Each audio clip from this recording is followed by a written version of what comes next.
నా పేరు అబ్దుల్ మజీద్ అండి. మైనార్టీల విషయానికి వస్తే రాష్ట్రంలో జగన్మోహన్ రెడ్డి పాలన, సైకోరెడ్డి పాలన మొదలైన తర్వాత బాగా ఎక్కువగా దెబ్బతిన్నది మైనార్టీలే. మైనార్టీలకి రంజాన్ తోఫాతో పాటు సంక్రాంతి కానుక వచ్చేది. సంక్రాంతి కానుక లేదు, రంజాన్ తోఫా లేదు. మైనార్టీ ఫైనాన్స్ కార్పొరేషన్ ద్వారా లబ్ధిదారులకి సబ్సిడీతో కూడిన లోన్ ఇచ్చేవాళ్ళు.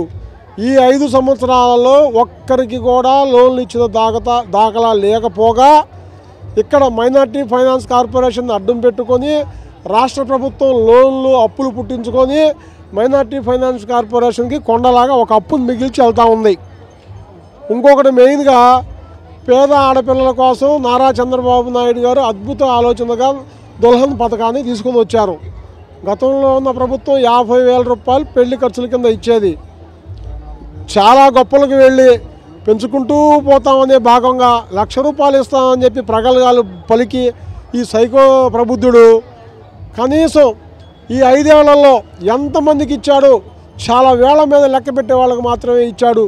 నిబంధనల పేరిట ఈ పథకానికి తూట్లు పొడిచి మైనార్టీలని ఇంకా అట్టడుగు స్థాయికి దిగజారిపోయేలాగా ఒక చాలా హీనమైన స్థితికి నెట్టేయడంలో ఈ జగన్మోహన్ రెడ్డి ప్రథమ కారకుడు.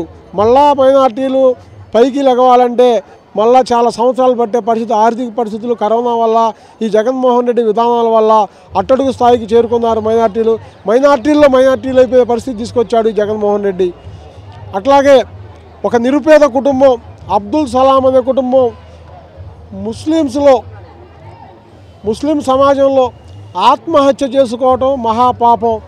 తెలిసి ఎవరు కూడా ఒక గడ్డం పెంచుకొని 5 పూట్లకి వెళ్ళి నమాజ్కి వెళ్ళే ఒక సలాం అనే మనిషి ఆత్మహత్య చేసుకునే పరిస్థితిని జగన్మోహన్ రెడ్డి ప్రభుత్వం తెచ్చింది అంటే అసలు ఎంత దుర్మార్గమైన పరిస్థితి మీరు అర్థం చేసుకోవచ్చు. చిత్తూరు జిల్లాలో ఒక చదువుల తల్లి ఎంతో బాగా చదివి స్కూల్ ఫస్ట్ వస్తూ ఉంటే ఒక వైఎస్ఆర్ కూతురు కోసం ఆమెని స్కూల్ మానిపిస్తే ఆ అమ్మాయి ఆత్మహత్య చేసుకుంది.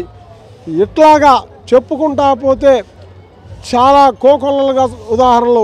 ఈ ప్రభుత్వం ముప్పేట దాడి చేసింది కేవలం మైనార్టీల మీదే. ఈ 5 సంవత్సరాల్లో మైనార్టీల మీదే దాడి చేస్తూ వాళ్ళ హక్కులను హరాయించి పైపెచ్చు మీద మైనార్టీ పక్షపాతి అని చెప్పుకుంటూ ఉంటారు. పేరుకే మంత్రి పదవి ఇచ్చారు, మంత్రి పదవికేమో అక్కడ ఎటువంటి అధికారమో ఉండదు. ఎమ్మెల్సీలు ఇచ్చామని పేరుకే కానీ వాళ్ళ వల్ల ప్రజలకు జరిగే మేలు ఒకటి కూడా లేదు. నారా చంద్రబాబు నాయుడు గారి హయాంలో ఒక మంత్రి పదవి ఇచ్చినా హుందాతనంగా శాసన మండలి చైర్మన్ ఇచ్చి మైనార్టీల యొక్క గౌరవాన్ని కాపాడినటువంటి చంద్రబాబు నాయుడు గారు ఈ రోజున మీ దగ్గర పదవులు ఉండి కూడా ఎవరికి ఏమి చేయలేని దిక్కులేని నీచమైన ఒక రకమైనటువంటి దరిద్రపు స్థితిలో ఈరోజు ఈ ఎమ్మెల్యేలు, ఎమ్మెల్సీలు జగన్మోహన్ రెడ్డి దగ్గర బతుకుతూ ఉన్నారు కేవలం వాళ్ళ వెనకమాల ఉండే హోదా గన్మెల కోసం.